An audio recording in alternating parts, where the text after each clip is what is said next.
namni kaayyoof waamame wangeelarraa beekama akkuma Yohaannis aarsaa lubbuu kaffala. Gaamalee sobarratti hin hojjetu karaa Yesuus mul'atu dhalootatti lallaba dhalootatti lallaba dhalootatti lallaba. Ijoollee Waaqayyoo duratti adeemu malee booddeetti na deemanii maaliif booddee dhaabattu yaada keessan jaallattu gooftaatti namantanii ta'us baay'ee faarfatu mootummaa sana argatu mootummaa sana argatu. Gooliyaa dursee kufe inni Saa'ol doorsise nama akka koo gombise kumaatamaa weeddise ani soona weeddisa diina koo nan doorsisa diina koo nan doorsisa diina koo nan doorsisa. Hin sodaatin natti sodaatte sinuma kufa dhiif garuu barreen nufa dhiif garuu barreen nufa dhiif garuu barreen nufa.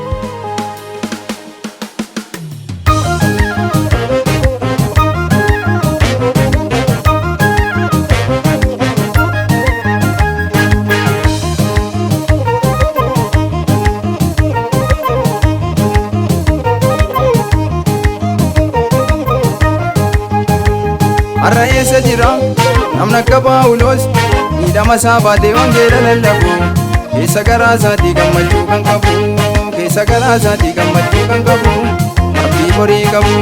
Har'a eessa jira namni akka Phaawulos miidhama isaa baatee wangeela lallabu keessa garaa isaatii gammachuu kan qabu keessa garaa isaatii gammachuu kan qabu abdii horii qabu.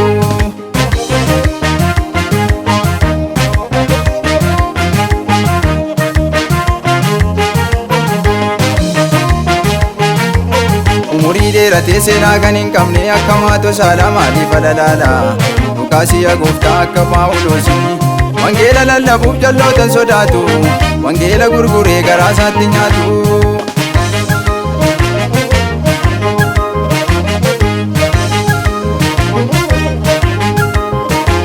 Wangeela lallabuun gatii xinnoo miti gatii guddaa qaba Bucuushee lallabee namni dhameetteedha maaloo dhaloonnarraa. Yohaannis ilaallaan gatii guddaa baase mee dubbisaa ilaalamee wangeela keessanii. Wangeela lallabuun gatii xinnoo miti gatii guddaa qaba Bucuushee lallabee namni dhameetteedha maaloo dhaloonnarraa. Yohaannis ilaallaan gatii guddaa baase mee dubbisaa ilaalamee wangeela keessanii.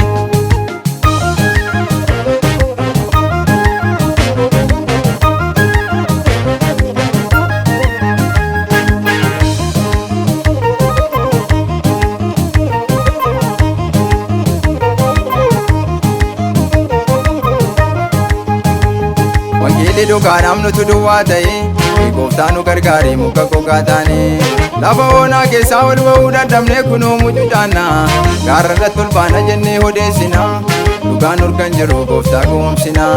Wangeelli dhugaadhaaf nutu duwwaa ta'e gooftaan nu gargaare muka gogaa taane lafa onaa keessaa ol ba'uu dadhabnee kunoo mucucaanna gaara irratti ol baana jennee odeessina dhugaan nurkan jiru gooftaa gowwoomsina.